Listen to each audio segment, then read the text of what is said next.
This is nothing more than a continuation of the president's desperate weaponization of our justice system. He is forcing federal law enforcement agencies to do his bidding, all because I did my job as the New York State Attorney General. These charges are baseless, and the president's own public statements make clear that his only goal is political retribution at any cost. Was it really your job? Was it really your job, or was it your political vendetta? Was that the way that you got elected? Because, when I think back on it, we heard a lot from you, did we not? I mean, we heard Letitia James going after Donald Trump every single chance she could get. Every single chance she could get.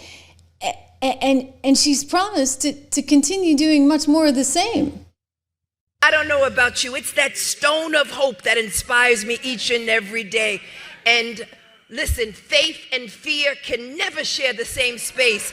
And so I'm covered by the blood. And I'm not afraid of Donald Trump. You can come after me, but no enemy, nothing formed against me will perish. Nothing formed against me. Nothing formed against me. Nothing formed against me.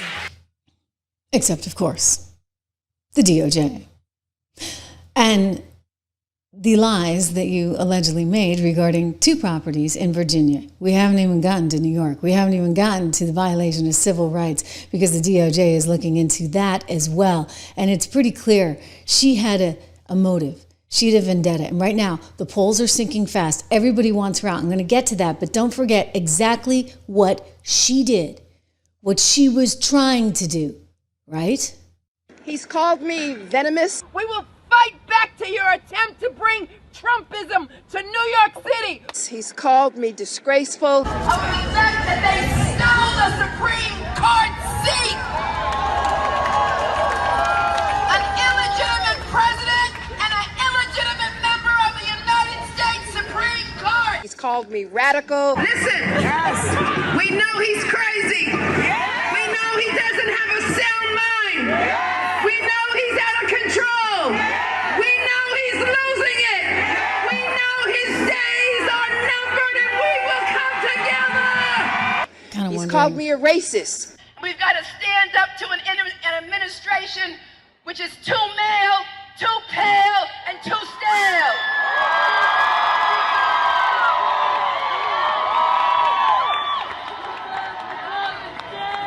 Too male, too pale, and too stale.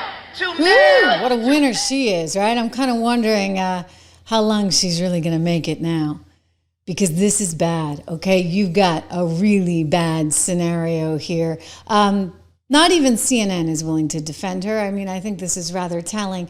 When Anderson Cooper is coming out against you there in New York, Letitia James, your days may just be numbered after all. Yeah, let's watch Anderson Cooper saying, maybe she didn't have the right approach. Maybe this is payback. Maybe she deserves it. The system is not supposed to work. Jeff, I mean, according to PolitiFact, the day after she was elected in 2018, Letitia James was asked by a community activist if she was going to sue President Trump, and she replied, quote, "Oh, we're going to definitely sue him. We're going to be a real pain in the ass. He's going to know my name personally." I mean, that's not a great look for somebody who has just been elected or just been campaigning, who hasn't even looked, I guess, deeply at any evidence. Well, we live in a system where attorneys general and district attorneys in the United States, unlike almost any other country, are elected officials, are politicians. So they run for office making political statements. That's how our system works. It's not pretty. I don't think it's a great system. This is interesting. This is the guy who, by the way, had a bit of an indiscretion, shall we say, on a Zoom call there at CNN. But hey, this is CNN. They hired him back. He must be cheap. He's their legal analyst, Jeffrey Toobin, and he's making excuses. Anderson's making the point that, this lady kind of did some bad stuff, right? Maybe she shouldn't have been out there campaigning every day against Donald Trump before she'd even seen any of the evidence. And he's like, oh, but it's just the way the system works. Okay, if it works that way, buddy boy, then guess what? It is payback time. It shouldn't work that way. But if you're claiming it works that way, and this is what she was entitled to do, and she was perfectly fine to do it, then I guess we really do have a problem, a big problem. But there's nothing uncommon about it. The other point to make, though, is just because she made inappropriate comments, that doesn't mean she should get indicted for fraud years later. I mean, that's, unless, of course, she actually committed the fraud. Okay, like, it's amazing how they'll try and slip one through right under the rug, right? We're supposed to excuse Letitia James. Letitia James gets to go and get 0.8% off of her mortgage rate because she's allowed, whereas the rest of the population is not, to declare her secondary home, rather, her investment property as her secondary home, or her other investment property as her primary residence. I mean, this woman is bad news. She's flat out lying. Again, she's the one who signed the records. We showed you borrower will keep property available primarily as a residence for the borrower's personal use. She signed it, okay? Donald Trump didn't sign that. Letitia James signed that. Letitia James is done. By her own words, she is done. There simply cannot be different rules for different people, and that goes for you, Tishy baby. So resign now. Everybody wants you to. Just look at the handwriting on the wall. I mean, nobody wants her, okay? Nobody wants her because she was so vicious. She was so bad. She is now looking at 30 years in prison. Kind of different from those days when she was gloating about how she was going to take Donald Trump down and bankrupt him and take all of his properties, including Trump Tower, right? Yeah, she was chomping at the bit to do that. 4 days after a judge ordered Donald Trump to pay $355 million for a decade of fraud, New York Attorney General Letitia James says she's prepared to do everything she can to make sure the former president pays his fine, including, she told us, seizing the buildings that bear his name. If he does not have funds to pay off the judgment, then we will seek, judgment enforcement mechanisms in court, and we will ask the judge to seize his assets. Ba-dum-bum. Okay, she has no more money. She's completely out of cash. She's totally desperate. I mean, here's the article. We've talked about this. In Gothamist magazine or newspaper or whatever it is, they're talking about how she's now going to the Legal Defense Fund and she's got a handout begging for cash there. And maybe, some deep-pocketed billionaires will come along and help her out because the rules are apparently different and you can give as much money as you want. So she's got Abby Lowell, who's, interestingly enough, Hunter Biden's former attorney out there stumping for her, trying to get money out of the Legal Defense Fund to pay his legal bills. All while everybody is starting to say enough is enough. Everybody, just look at where her polls were even back in May. This is unbelievable. This is an article that was written in City Journal back in May saying Letitia's campaign is on the ropes. New York's incumbent attorney general faces headwinds in her re-election bid. This is separate from the fact that, now she's been indicted by a grand jury for criminal crimes, mortgage fraud, lying to financial institutions. And so they were already pointing out that New York was going increasingly what? Increasingly red. Yes, New York getting some sense, believe it or not. Even New York City, it's amazing. In 2024, Donald Trump saw his biggest vote share improvement in New York State. He won a higher percentage of the vote in New York City than any Republican candidate since George H.W. Bush. The Republican even saw, they wrote, huge vote total gains in the still overwhelmingly Democratic bureaus of Brooklyn and Queens in 2024. I'm telling you, he's going to take it. You just watch. He can't run again, but you know. Oh, the GOP is coming for all these blue areas, and they're coming fast. It's approaching fast, and the Democrats don't know what to do. But I'll tell you, they don't want Letitia's baggage right about now. No way, Jose. Pun intended. Okay, so here we go. Recent polls confirm that New York does hold a relatively unfavorable view of the incumbent attorney general. A Siena College Research Institute poll. You guys and I, we went through this, remember? It showed how bad she was doing, like worse than Chuck Schumer. And he's doing pretty bad. And so she was kind of just a little bit more favorable to Hochul, but this was back in May. This was before she was indicted. This is before we knew what she was allegedly up to. So, wow.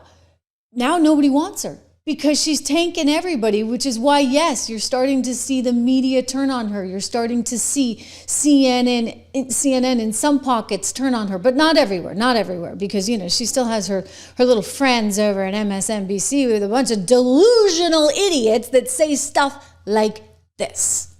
So let's talk about how we got here, because you know how this works, Anthony. I do. And in both this case and the case against James Comey, what the DOJ has said is the facts and the law were followed. They did things by the book. But when it comes to the actual mechanics of pursuing evidence and bringing charges, Right. Is that true? Was this handled like any other case you know? No, it wasn't. But let me say first, this week, this is a watershed moment in American history. Not since Watergate, Chris, have we seen a president weaponize the Justice Department to go after his political rivals. Wait a second. I think we just saw it. Actually, where were you the last 4 years? What do you think just happened? I mean, the last 8 years, thank you very much. Shifty Shift. Oh, he's in trouble. Wait till we get to that, because he is next. I told you. Don't ever doubt me, okay? Adam Schiff, he's coming. And I have this on pretty good sourcing, all right? Adam Schiff is next in the works. Ladies and gentlemen, he ought to be really nervous right about now. But this idiot is trying to pretend like what? The last 8 years didn't happen? 31 indictments against Donald Trump didn't happen? The attempt to try and bankrupt him via Letitia James didn't happen? The attempt to try and put him in jail in Fulton County, Georgia with Fannie Willis, that didn't happen? Alvin Bragg didn't happen? Are you kidding me? Now, to your question, typically, if I can take you inside DOJ for a moment, typically when career prosecutors decline to bring a case, Charles knows this, you have to, according to the Justice Manual, which is like the DOJ Bible, you have to have enough evidence to obtain and sustain a conviction. We know from Ken Delanian's reporting and other reporting that there was chaos within the Eastern District of Virginia about moving forward because that evidence wasn't there.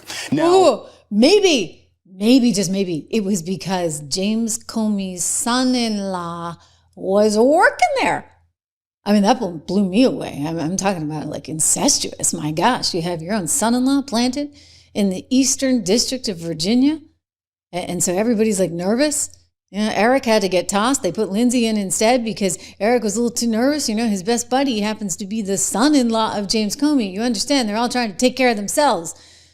They're in a CYA mode, and they take care of those, whether it's Republican or Democrat, on the inside. And now you get this outsider coming in, and he's busting everything wide open, and they don't know what to do. So instead, they're trying to turn it on its heels and say, oh, this is worse than Watergate. I'll tell you what's worse than Watergate.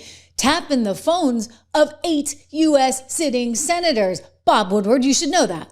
And I'll bring in Bob Woodward, of course, a legendary reporter from the Washington Post, who's here to talk about his paperback version of the 2024 book, War, also about news of the day.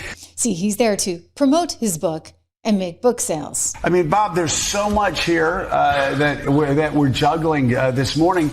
You know, you're in a unique vantage point. I remember seeing you at Trump Tower during the transition period in 2016 before the first term. You spent a good bit of time with the president. You've recorded the president. I'm curious, we're balancing a lot of things right now, a possible breakthrough in Middle East peace, the prosecution. Like some really good stuff. Okay, let's fast forward through Joe because he just can't. He loves to hear himself talk, right? Oh my God, he's still talking. He's still talking. He's still talking. Poor Woodward's like, okay, finally.